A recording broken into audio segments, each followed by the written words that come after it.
"May I have your leftovers, ma'am?" the single dad asked, but when the millionaire looked into his eyes, the voice was no louder than a breath, fragile, hoarse, and dry, like leaves rustling in a forgotten alley. Angela Bennett paused, her fork frozen mid-air. The greens on her plate wilted in the mellow autumn sun, but it was the voice that chilled her. She looked up. A man stood just a few feet from her table. His coat, several sizes too large, hung off his shoulders like a forgotten curtain, threadbare sleeves, dirt-smudged collar, fingers trembling. His face was hollow, a map of exhaustion and hunger. But it was his eyes that struck her, clouded with pain but sharp with pleading. In his arms, swaddled in a worn pink blanket, was a child. Angela's breath caught. The bundle moved, and a cry slipped out. Thin and hungry, a baby barely more than a few months old. Her face flushed from the cold, mouth trembling with need. Before anyone could react, the man's knees buckled. He crumpled to the sidewalk like a puppet cut from its strings, curling protectively around the baby, never letting her fall. Gasps came from the tables nearby. Silverware clattered to plates. A waiter reached for his phone. "Security," he called out. No, Angela said firmly. Standing, she stepped from her table, heart pounding, legs unsteady. Her heels clicked once on the pavement, then stilled as she knelt beside him. The man's breathing was ragged. Each inhale an effort. Dirt coated his hands. But the baby... Angela's gaze moved to the infant. Blonde wisps peeked from the blanket. Her lips were dry, her eyelids puffy from tears. The child whimpered, no longer loud enough to cry properly. Angela reached out, her fingers trembling as they touched the baby's cheek. Warm, fragile, real. "Can I hold her?" she whispered, unsure if the man could hear. A faint nod. His eyes remained closed. Angela gently lifted the baby from his arms. She was feather-light. Angela wrapped her coat around the baby's body, instinctively swaying side to side. The little girl whimpered once more, then began to settle, soothed by the warmth. Angela pulled a napkin from her table and dabbed the baby's mouth.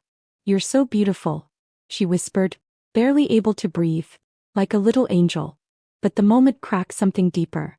Memory slammed into her with the weight of years. The hospital corridor, a monitor's flatline, her own heartbeat roaring in her ears. The doctor's voice. "We did everything we could." The crash, the bleeding. "I want to thank you for joining me." The photo in her purse. An ultrasound, a beginning that never reached its second chapter. She had been 16 weeks pregnant and she had never held her baby. After the accident, the prognosis had been clear. She may never conceive again. Since then, Angela had drowned herself in work, built an empire, covered her pain with power and press. But she had never stopped taking until now. Until this child. The baby stirred again, opening her eyes, round, trusting, seeing something in Angela she had long forgotten in herself. "You feel like the one I lost," she whispered, voice breaking. "Like the one I never got to hold." Angela sat gently on the bench, still cradling the baby. Her untouched meal steamed quietly beside her. She reached into her purse, almost on instinct, and pulled out a small plastic spoon, the kind she always carried, for reasons she could never explain. She scooped a bit of mashed potatoes and offered it to the baby, who accepted the food in clumsy little bites. Angela smiled through her tears.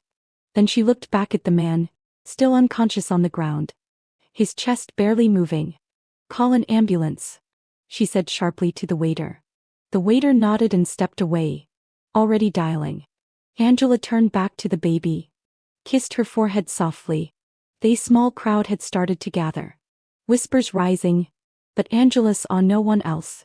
Just this child. And for the first time in years, she felt needed, alive, whole.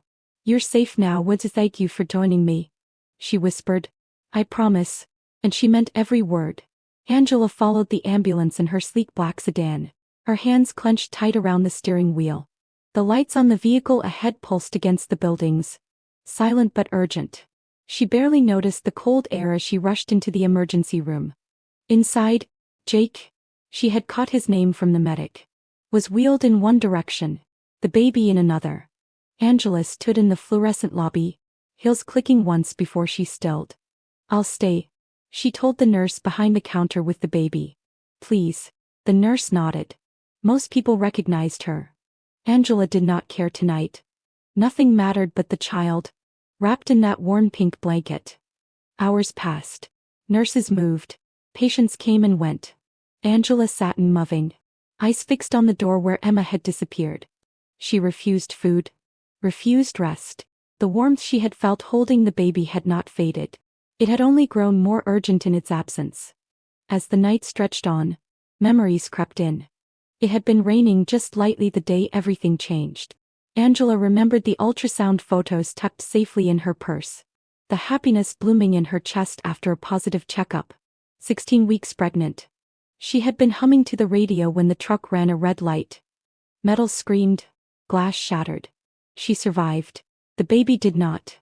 She remembered waking up in the ICU. Numb and broken.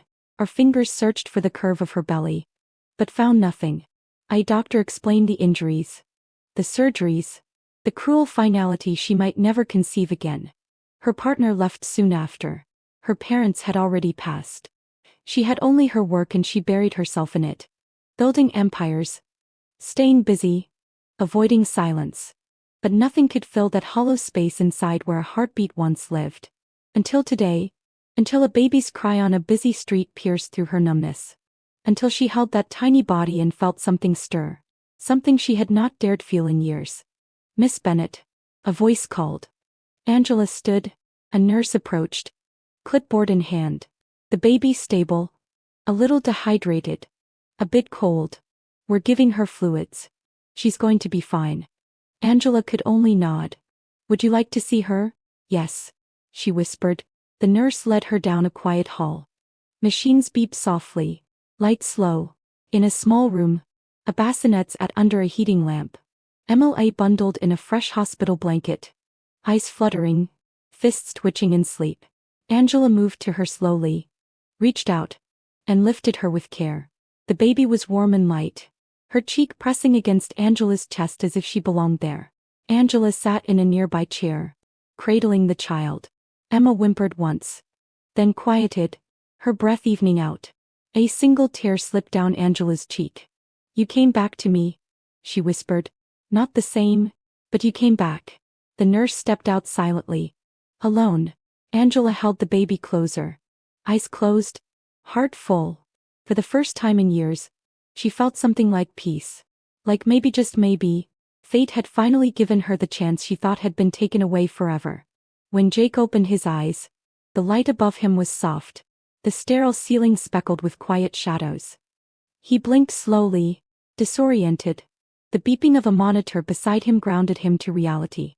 He tried to sit up, but a wave of dizziness forced him back against the pillow. For a moment, he panicked. Emma? Where was Emma? Then, as if summoned by thought, the door creaked open. Angela stepped in, holding Emma in her arms. The baby was sleeping, bundled tightly in a hospital-issued blanket, her small chest rising and falling with perfect rhythm. Angela's hair was pulled back, her expression unreadable. But her eyes, those sharp blue-gray eyes, were softer than he remembered.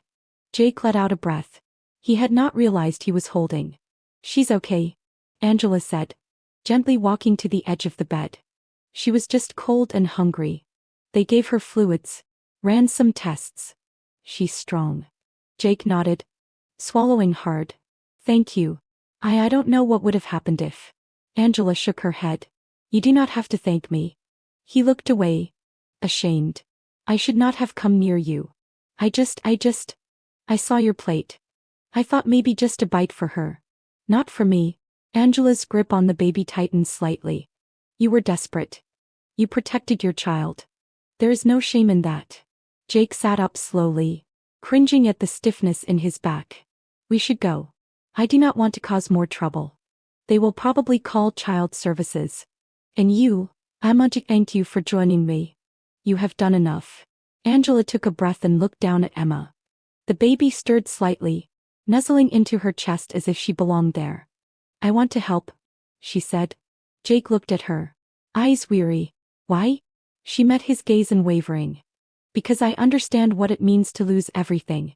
And because when I held her, I felt something I thought I had lost forever. He frowned slightly.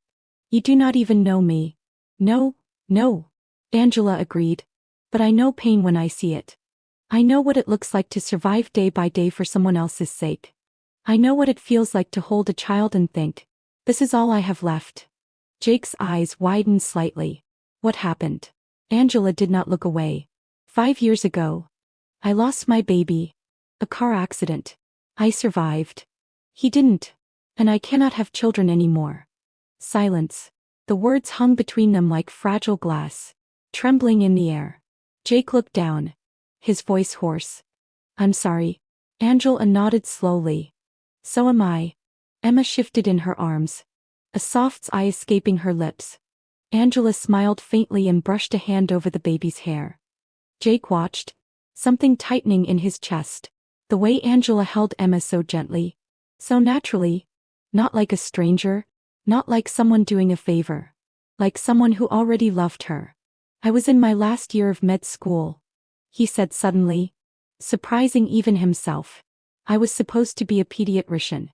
My wife, Anna, got sick during her pregnancy, stage 4 lymphoma. She refused treatment to protect the baby. By the time Emma was born, it was too late. Angela didn't speak, only listened. I dropped out, took care of Anna until the end. After that, everything fell apart. The bills, the house. I could not keep up. I worked where I could, but with a newborn, it was impossible. We ended up on the street 3 months ago. Angela's fingers brushed along Emma's cheek. The baby curled closer. She is your whole world, Angela said softly. Jake nodded, tears in his eyes. She's the reason I keep breathing. Angela stood still for a long moment.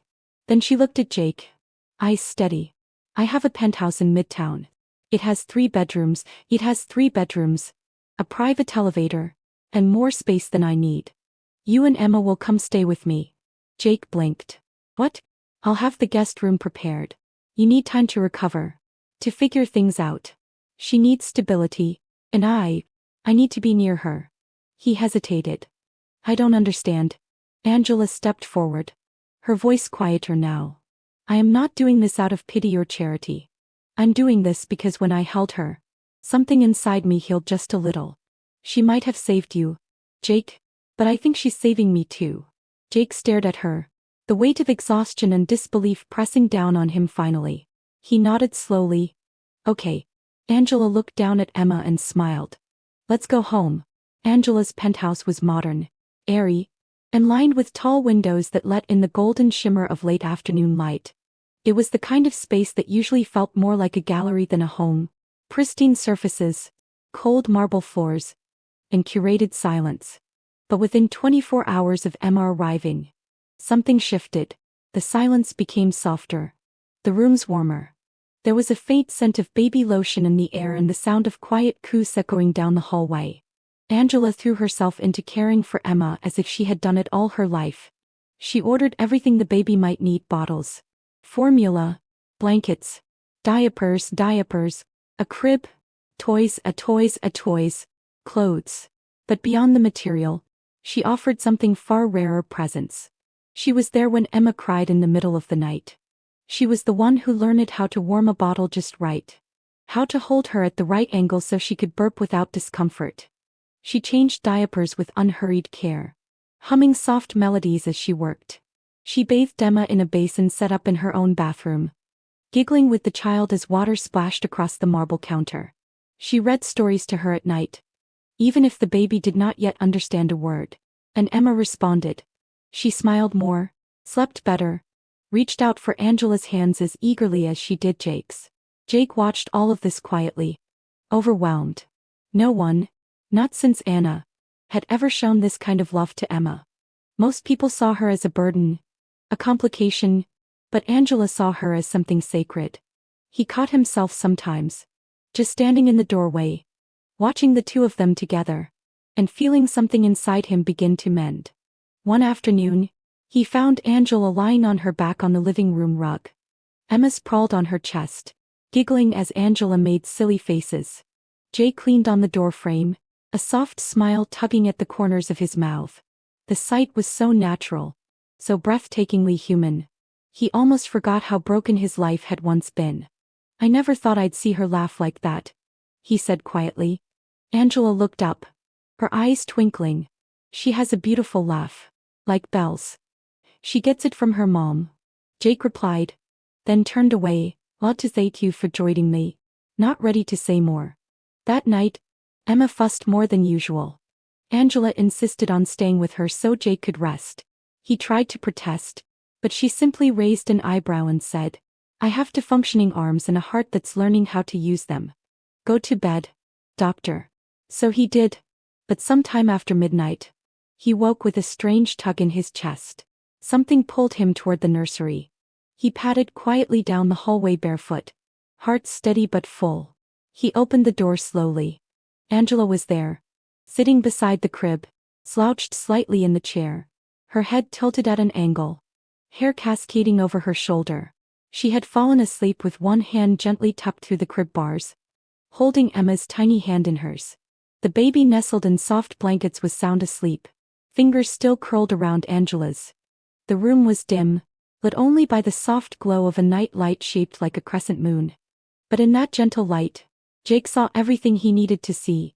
Angela's fingers still and warm, Emma's face peaceful and safe. Jake pressed a hand to his mouth, his eyes stinging. A tear slipped down his cheek, quiet and unannounced. He stood there in the doorway for a long time, as still as the air around them. He thought of Anna. He thought of how she used to hum lullabies while rocking Emma. How she would stroke her cheek and whisper, You're our whole world. And here, somehow, was that same world again, reborn in a different shape, in different arms. To thank you for joining me. But just as loving, just as real. Jake stepped closer, kneeling gently beside the chair. He looked at Angela, her face soft in sleep, her chest rising and falling with the rhythm of someone at peace. Thank you. I want to thank you for joining me, he whispered. Thank you for loving her. Thank you for giving me back the image of her mother. He did not wake her. He did not move her hand. He simply sat there, keeping silent watch over the two girls who had saved his life in more ways than they could ever know. It began with a single photo, a blurry image taken from across the street, Angela Bennett stepping out of her penthouse, holding a baby in her arms, followed by a man in a worn coat. The caption read, Tech Fashion Queen's Mysterious New Roommates. Within hours, it was everywhere. Social media exploded. Gossip blogs speculated wildly. Secret love child. Billionaire adopts homeless man. Pure stunt for sympathy. The theories came fast. Some kind, others cruel. While some praised Angela as a guardian angel, others accused her of orchestrating the whole thing for attention. Jake found the headlines on Angela's iPad, left open on the kitchen counter. He stared in silence, his jaw tight, scrolling with trembling fingers. Every headline cut deeper. Angela entered the room moments later, holding a bottle of formula in one hand, Emma in the other. Jake turned to her, voice low. They think I'm part of a show. A prop. Angela didn't flinch. Let them. You don't get it, he replied. You have a name, a company. This could destroy your reputation. She set the bottle down, gently placing Emma into her bouncer.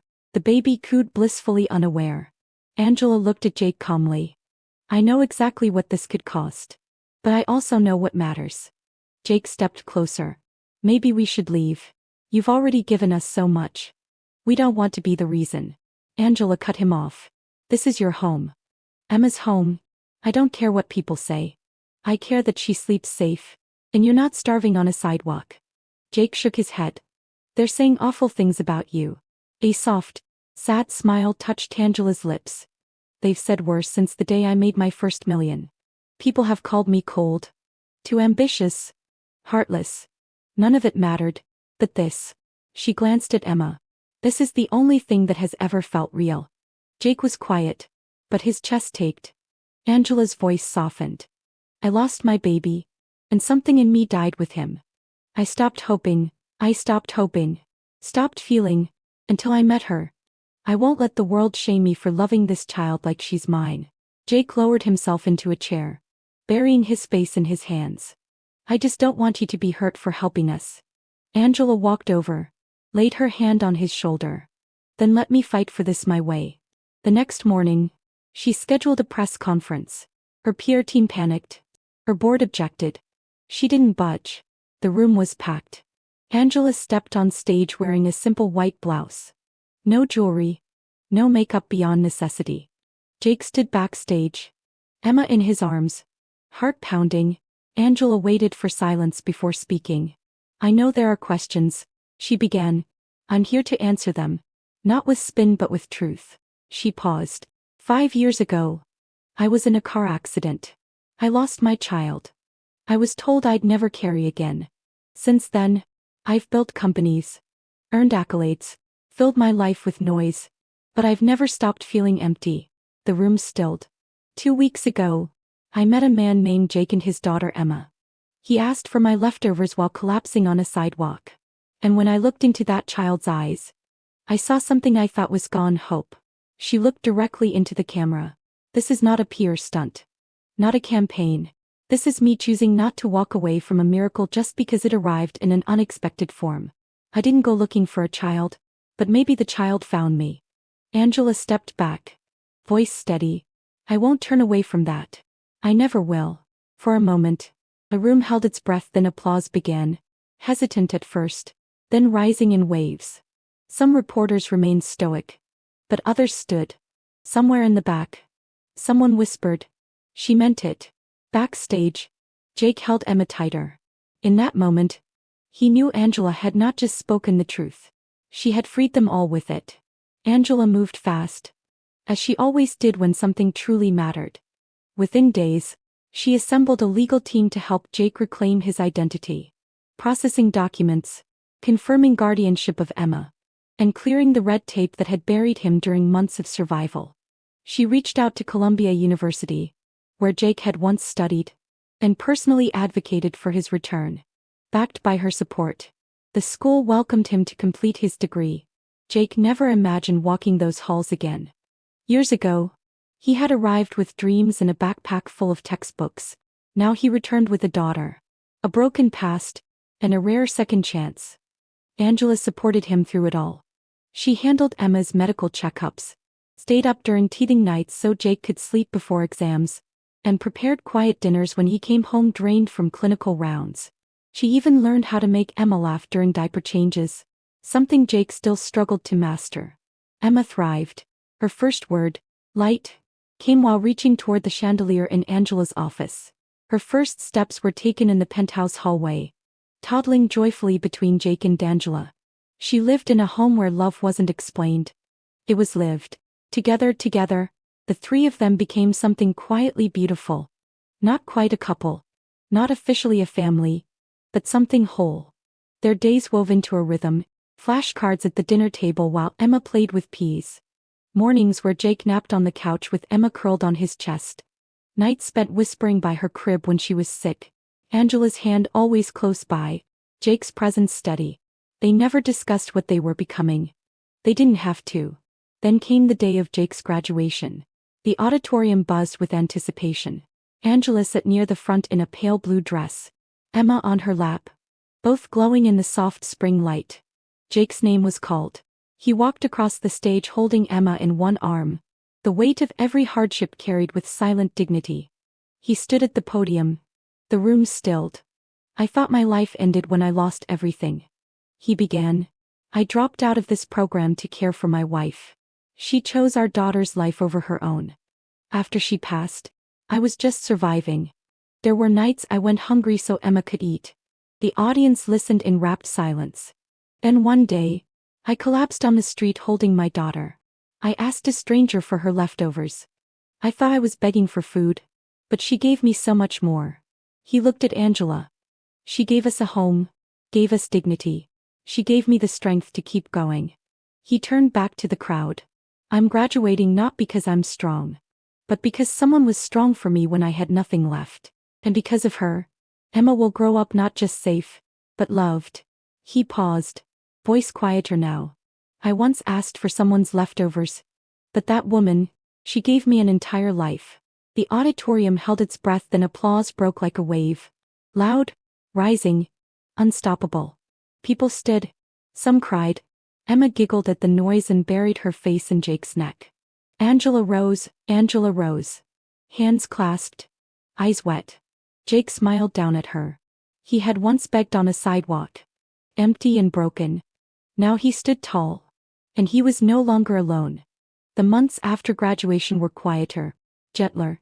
Jake started working at a nearby clinic part-time, at first easing back into the rhythm of professional life while still taking care of Emma. Angela returned to managing her company full-time, but made sure her schedule ended each day with dinner at home. That home, her penthouse, had transformed. It no longer felt pristine or curated. It felt lived in. There were toys scattered beneath the coffee table, sticky fingerprints on glass doors, and lullabies echoing down the halls. Yet it was never chaotic. It was whole. And in the stillness of that new rhythm, something between Jake and Angela began to shift. It was not dramatic. Not a confession. Not a kiss under moonlight. It was in the small things. How Angela handed him a coffee each morning without asking how he liked it. How Jake instinctively reached for her coat when she looked cold. It was how they always ate together. How they waited for each other to finish work. How Jake never left for his shift without saying goodbye to her, even if she was in the middle of a Zoom meeting. It was simply presence. Neither of them used the word love. Neither of them tried to define what they were. But every night after Emma had been put to sleep, they found themselves in the same place, sitting on the couch shoulder to shoulder, watching old movies or just listening to the quiet hum of the city. Then came the night Angela fell ill. It started with chills and a slight headache. She tried to brush it off, but by evening she could hardly keep her eyes open. Jake noticed her pale complexion and the way she leaned against the doorframe just a moment too long. "You need to rest," he said gently, guiding her toward her bedroom. "I am fine," she muttered, but her body betrayed her. Swaying slightly, Jake caught her before she could fall. "No arguments," he said. "Bed now." He tucked her in, brought her water, and set Emma's crib near the bed instead of in the nursery, just in case. Then he sat beside her, reading her temperature and checking her pulse like second nature. She drifted in and out of sleep, sometimes mumbling, sometimes silent. Through it all, Jake stayed. When Angela woke again, it was near dawn. The first light of morning painted the edges of the room in gold. Her fever had broken. Her breath came easier.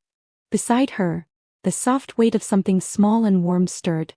Emma, the baby, had wriggled her way into the space between Angela and Jake, now curled into the crook of Angela's arm. Still asleep, Angela looked down, heart twisting with something deep and tender. Then she looked up. Jake was there, sitting on the edge of the bed, head bowed slightly, eyes half closed, but watching them both. "Did you stay all night?" she asked, her voice hoarse. He nodded. "Could not sleep. I kept checking on you." Angela looked at Emma again, brushing a curl from the baby's forehead.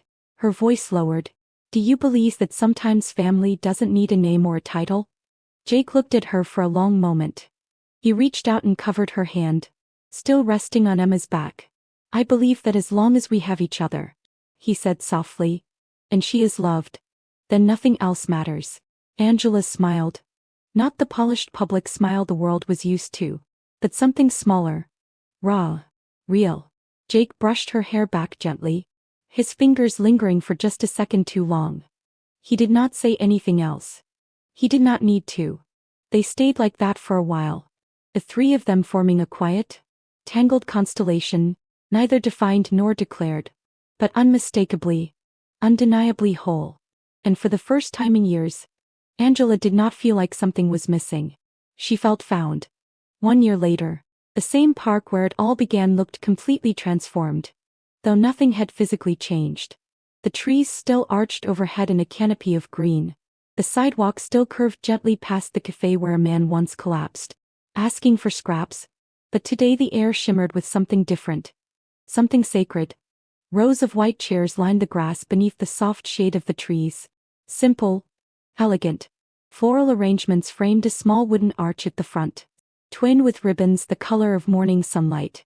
Friends and a few family members gathered. speaking in hushed, reverent tones, not because of formality, but because the moment felt too delicate to disturb. Angela stood just beyond the trees in a white dress.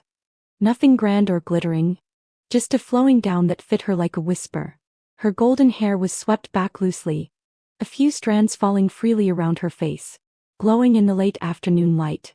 She looked not like a bride from a magazine but like a woman standing fully in her own joy, unapologetic, calm, and radiant. And at the end of the aisle stood Jake, in a simple charcoal suit, holding his breath. He had once knelt on this ground, starved and broken. He had once asked for leftovers. Now he was waiting for everything. Emma, now toddling confidently at 2 years old, carried a velvet box in her small hands. She walked the aisle with a wobble and a grin, holding the box like it was treasure, which in many ways it was. Guests smiled and laughed quietly as she reached Jake, who knelt and gently took the ring from her hand. Angela joined them moments later, and for a few heartbeats, they just stood there, the three of them framed by the trees in the same sky that had once watched a miracle begin. The officiant gave a brief welcome, then stepped aside as Jake took Angela's hands in his. He looked at her not with nervousness but with reverence. "I never thought I would stand in this place," he said softly, his voice carrying in the quiet. "I never thought I would have a home again, or a future, or love." Angela's eyes glistened. "I met you on the worst day of my life," Jake continued, "and you didn't just save me. You saw me, you saw me, you saw Emma. And you gave us more than shelter. You gave us safety. You gave us belonging." He paused, tightening his hold on her hands. "Angela, you were never the woman who gave me leftovers. You were the woman who gave me everything. I thought I had lost a second chance. A reason to believe in something again. A family." There wasn't a dry eye in the crowd. Angela didn't speak right away. She stepped forward and cupped Jake's face with one hand, her thumb brushing his cheek. "I didn't save you. I want to thank you for joining me, Jake," she whispered. "You saved me too. You and Emma brought me back to life. You gave me the chance to feel what I thought I never could again. To love without fear, to mother without giving birth, to hope without holding back." She reached down, picked up Emma, and held her close between them. "This is our family," she said. "It began with a whisper, but it's louder than anything I have ever known." The officiant pronounced them husband and wife. There was no dramatic kiss, just a gentle forehead-to-forehead embrace. And then Jake pulled both Angela and Emma into his arms, holding them like he would never let go. As they walked back down the aisle together, a sun dipped low in the sky, casting long golden rays across the park. It was not a fairy tale ending, not a scripted finale. It was something more honest, more real, a father, a mother, a daughter, and a love that had bloomed from the most unlikely seed. A moment of hunger, a plate of food, a look exchanged between two strangers on the edge of their breaking points. Now they were whole. And as they disappeared into the warm light of evening, their story became what it was always meant to be. Not a tale of rescue but a testament to how even the smallest moment of kindness can change everything. So what began with a simple question, "May I have your leftovers, ma'am?" became a journey of healing, redemption, and unexpected love. A man searching for food found a future, a woman grieving a child found a family, and a baby born into heartbreak became the bond that mended to shattered souls. Because sometimes the smallest act of kindness, a shared meal, a helping hand, a soft yes in a moment of pain, can open the door to miracles we never saw coming. If this story touched your heart, made you smile, or brought tears to your eyes, please take a moment to like, share, and subscribe to Soul Stirring Stories, the channel where every story is crafted to heal your soul, renew your faith in humanity, and remind you that compassion is the most powerful miracle of all. Thank you for watching. We'll see you in the next story.